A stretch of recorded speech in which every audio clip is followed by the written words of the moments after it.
कबीरं सततं नमामि।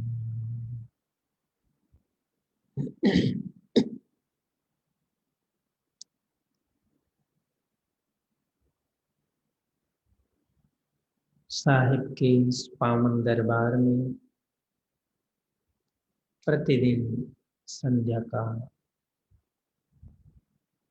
सत्संग लाभ ले रहे आप सभी संत समाज, दूर से इस सत्संग को जूम के माध्यम से श्रवण कर रहे सभी जिज्ञासु प्रेमजन संत महानुभाव, हम सब साहिब के उपदेश को प्रतिदिन श्रवण करते हैं,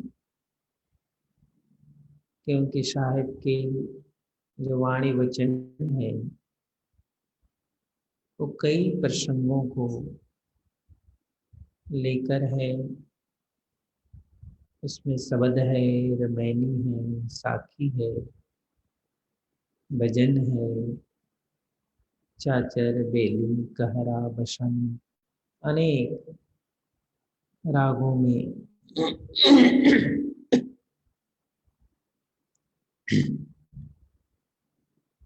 साहिब का संदेश है।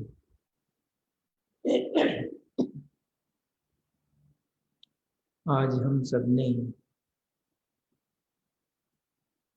वैराग्य के संबंध में संत कमलेश जी से उनके विचार सुने। वैराग्य के बिना भक्ति अधूरी होती है, ज्ञान अधूरा रहता है, साधन अधूरे रहते हैं और मुक्ति का भी मुकाम दूर होता है। ये वैराग्य का महत्व है। वैराग्य दो रूपों में दिखाई पड़ता है और ये किस प्रकार किसी के जीवन में वैराग्य कैसा प्रवेश करता है, किसी के जीवन में वैराग्य कैसा।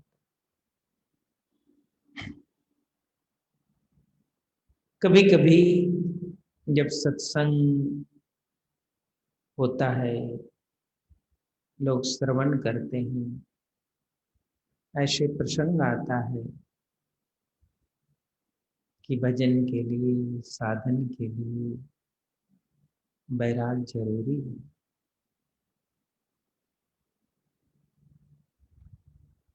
तो ये जो भाव है ये सामने आता है बहुत लोगों के मन में, जो जिज्ञासु हैं उनके मन में, कि वैराग्य होगा तो भक्ति और भजन का साधन करेंगे। कभी कभी गुरुजन संतजन उन्हें ये समझाते हैं कि भजन सत्संग में प्रीति लगाओ तो वैराग आएगा। कभी कभी उनके मन में ऐसा होता है कि वैराग हो तो हम भजन सत्संग करें।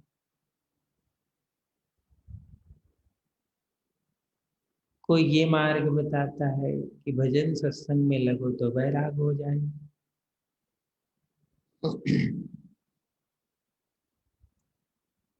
ये जो रहस्य है कि वैराग्य आए तो हम भजन सत्संग से प्रीति करें, या भजन सत्संग से प्रीति हो तो वैराग्य आए।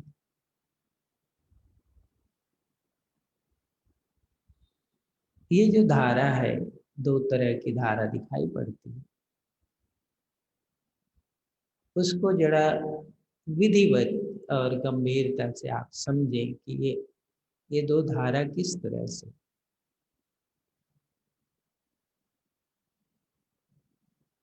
वैराग्य के लिए हम कैसे प्रतीक्षा करेंगे कि वैराग्य आए।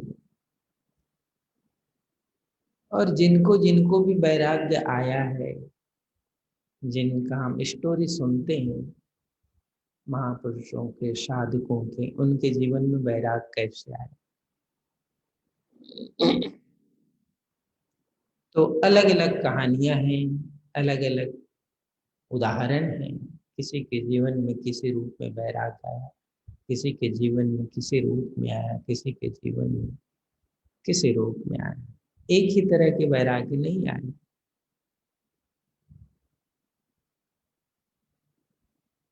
इसका ये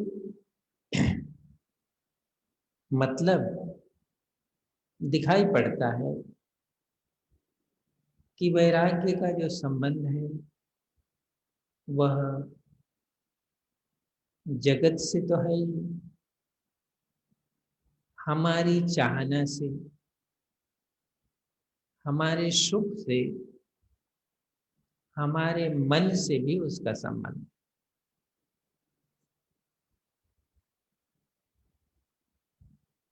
इसलिए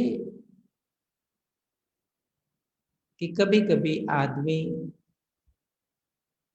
सब कुछ अच्छा रहता है तो उसका मन कभी सोचता ही नहीं कि वैराग्य क्या है, नहीं सोचता, क्योंकि सब कुछ अच्छा है। तो वैराग्य किस पक्षी का नाम है वो जानता ही नहीं। लेकिन सब कुछ, जिसको सब कुछ अच्छा है, ऐसा वो देखता रहता है, उसको जीता रहता है, उसमें चलता रहता है, उसमें सुकून उसको मिलता रहता है, तो वैराग्य की कथा सुन लेता है, सत्संग भी सुन लेता है, लेकिन वैराग्य का असर नहीं होता, क्योंकि वहां तो सब कुछ अच्छा है। लेकिन जो सब कुछ अच्छा है उसमें जब वो खुद परिवर्तन देखने लगता है, खुद बदलाव देखने लगता है, तो उसको ख्याल में आता है, तो स्मरण में आता है कि अरे अब कुछ अच्छा नहीं लगता, क्योंकि वो परिवर्तन हो रहा है ना। सब कुछ अच्छे में कुछ बदलाव हो रहा है, तो जब सब कुछ अच्छे में बदलाव होता है तो ये मन उस संकल्प को पैदा करता है कि अब थोड़ा अच्छा नहीं लगता, थोड़ा दूर रहना चाहिए, थोड़ा दूर होना चाहिए। तो वो एक रास्ता ढूंढता है उससे दूर होने का, क्योंकि अच्छा नहीं लग रहा। और जैसे जैसे उसकी अच्छाई में जैसे जैसे परिवर्तन होता है, वैसे वैसे कई मार्ग खुलने लगते हैं, उससे हटकर मार्ग खुलने लगते। फिर एक दिन बिल्कुल ही अच्छा नहीं होता, तो ऐसा लगता है जैसे धक्का दे करके बाहर कर दिया है, धक्का दे करके वैराग्य हो गया।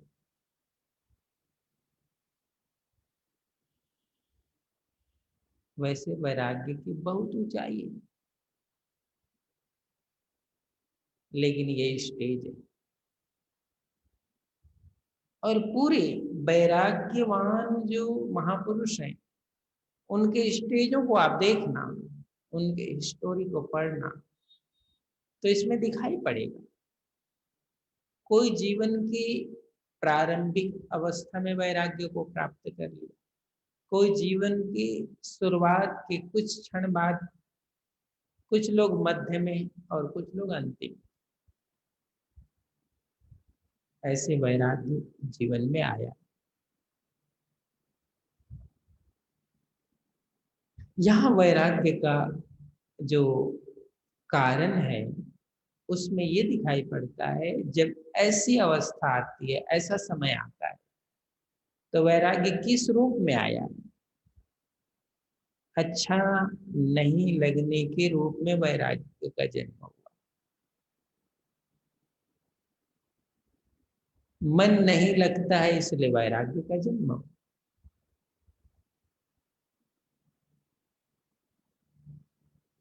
तो मन इतना अभ्यस्त था और मन को हर समय अच्छा चाहिए। मन मन को क्या चाहिए? हर समय अच्छा चाहिए ना। तो जो अब तक अच्छा था उसमें अच्छा नहीं लग रहा है उसको। तो मन को जब अच्छा नहीं लगता है तो उसको छोड़ो छोड़ो, छोड़ने का लगता है, वो छोड़ देता है। और छोड़ने के बाद जब वहां आता है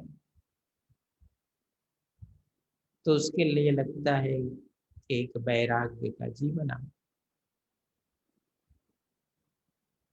लेकिन ये जो वैराग्य है, इस वैराग्य में आनंद कम है,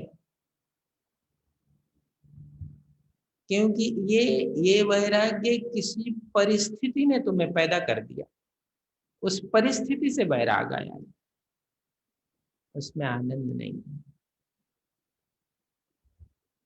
इसीलिए महापुरुष एक और रास्ता बताते हैं कि वैराग्य वो ये है, वो प्रारंभ से कहते हैं मन को उस अवस्था पर जाने न दो कि अब ये अच्छा नहीं है तो मैं रास्ता बदलूं। उस अवस्था में मन को पहुंचने नहीं दो।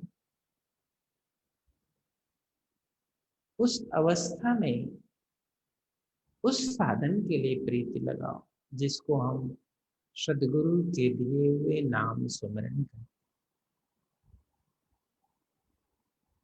उतनी प्रतीक्षा मत करने दो मन को कि अब कुछ अच्छा नहीं लगता है तो चलो किसी चीज को पकड़ लो, तो ढंग से पकड़ाएगा भी नहीं। इसलिए सदगुरु कहते हैं कि मन को उतने दूर तक, उतने समय तक वो अवस्था आने का इंतजार नहीं करने दो। तुम स्वभावतः उसके आने से पहले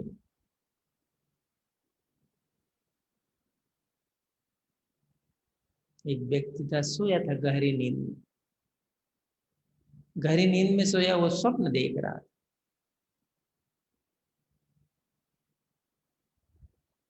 स्वप्न में एक जगह उसको बहुत सा धन मिला।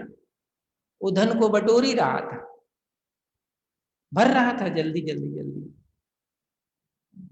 क्योंकि अचानक मिल गया है ना। उसी समय उसकी पत्नी ने आवाज लगा दी, अरे उठो उठो उठो, इतना इतना सुबह हो गया, क्या कर रहे हो?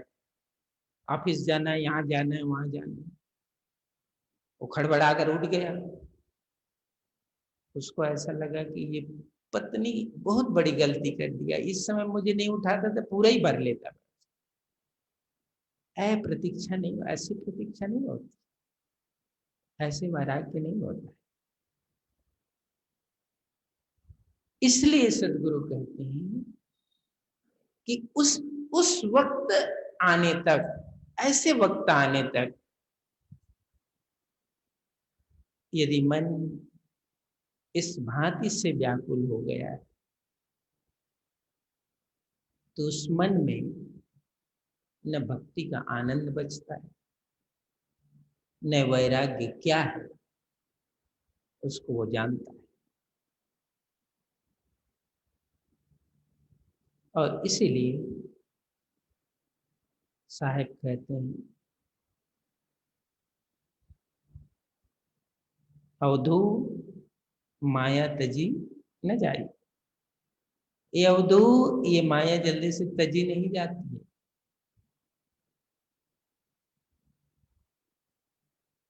एक बात, एक रहस्य ये है जिसको अधिक से अधिक गुरुजनों ने, संतों ने मार्ग बताया है, वो ये है, इतनी प्रतीक्षा मत कर तुम वैराग्य की।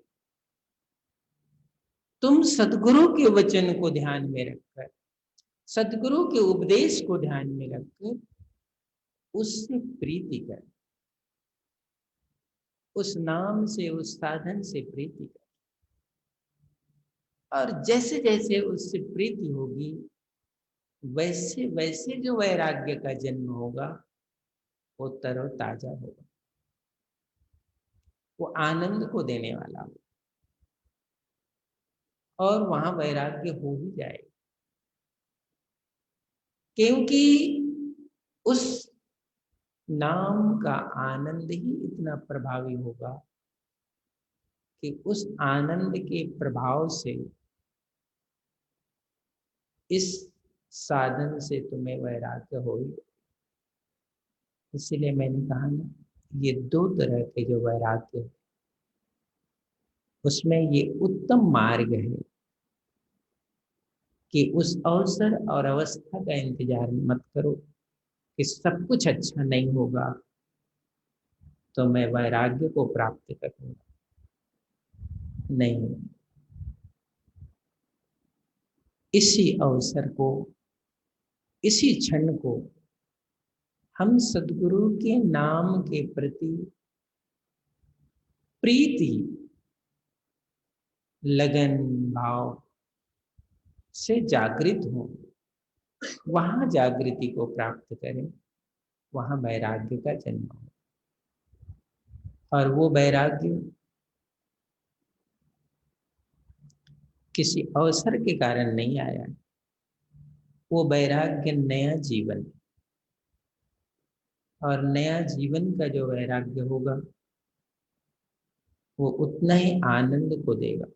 और वहां जो वैराग्य होगा उसमें कभी आदमी वापस नहीं आ सकता,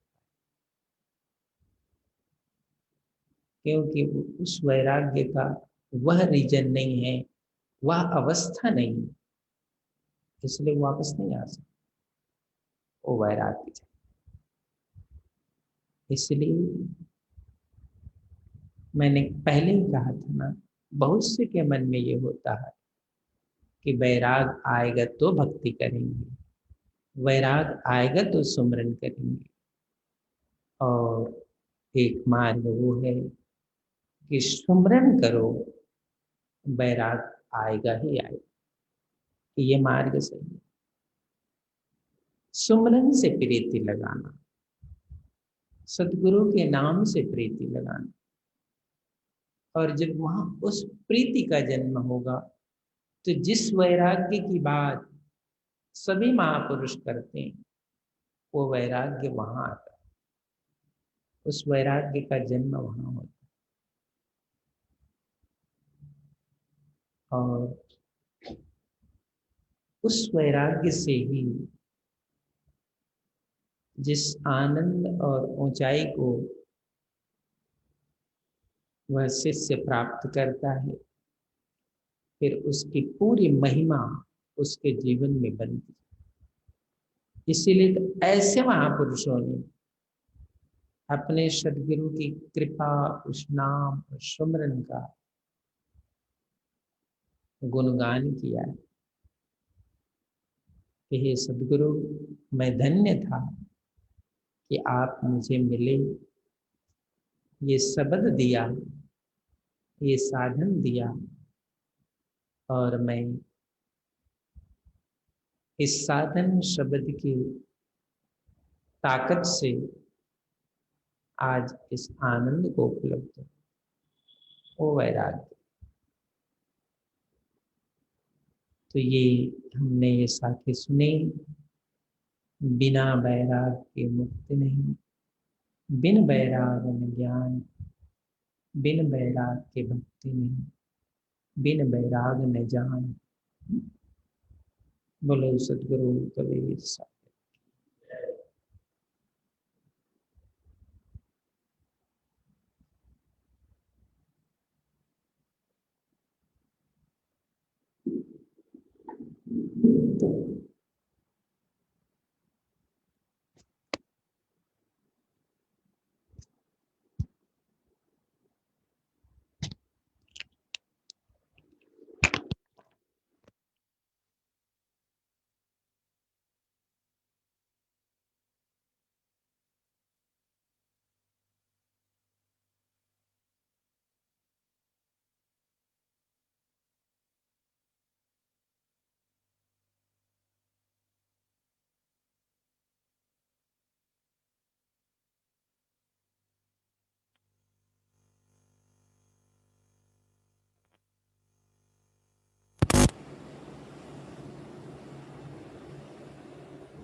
प्रेम से बोलिए सतगुरु कबीर साहेब की जय। काशी लहर तारा धाम की जय। पंचरी हजूर साहेब की जय। सकल संत महापुरुषों की जय। सभी भक्त हंस जनों की जय। साहेब बंदगी साहेब। Welcome all of you to Sadhguru Kabir Prakata Dham Lahar Tara in this evening session in which every day we hear Sahib Saki Shabd and thoughts of sons of the ashram. Today's Shabd was, Sahib's message was, बिन बैराग न भक्ति है, बिन बैराग न ज्ञान, बिन बैराग न मुक्ति है, बिन बैराग न जान. This translates to, without freedom from worldly desires, devotion is not possible. Without freedom from worldly desires, one cannot have true knowledge. Without freedom from worldly desires, there is no salvation. Without freedom from worldly desires, these are not possible. Know this. We heard thoughts of Sant Kamlesh Das ji upon these words of Sahib. Thereafter, we heard Sahib's words of wisdom. Now I'm presenting Pansi Hajur Sahib's pravachan. We are all present at Sadhguru's Holy Darbar in this evening satsang, listening to Sadhu Kabir Sahib's Vani Vachan and thoughts of sons upon them. We are joined in this satsang by Bhakt Hanjan, sons Mahant Sahibs through Zoom meeting. Sahib's Vani Vachan deals with many facets of life. Through Sakhi, Ramani, Chachar, Kahara, Shabd. Today we heard thoughts of Sant Kamlesh Das ji on subject of Vairag. Without Vairag means renunciation of desires, worldly desires. Today we heard from Sant Kamlesh Das ji subject of Vairag. Without Vairag, Bhakti, Gyan and Mukti are not possible. Such is the importance of Vairag. Vairag is witnessed in many ways. Sometimes during satsang, it arises, thoughts arise in our hearts that when Vairag will arise, then I will do bhajan and satsang. Some say bhajan and satsang will lead to Vairag. Let us understand this. How should we wait for the arrival of Vairag in our life? When we hear about lives of great souls, we hear that Vairag entered in their life in quite different ways. This shows that Vairag is related to our desires and our mind. When everything is fine in life, life is comfortable, the thought of Vairag never crosses one's mind.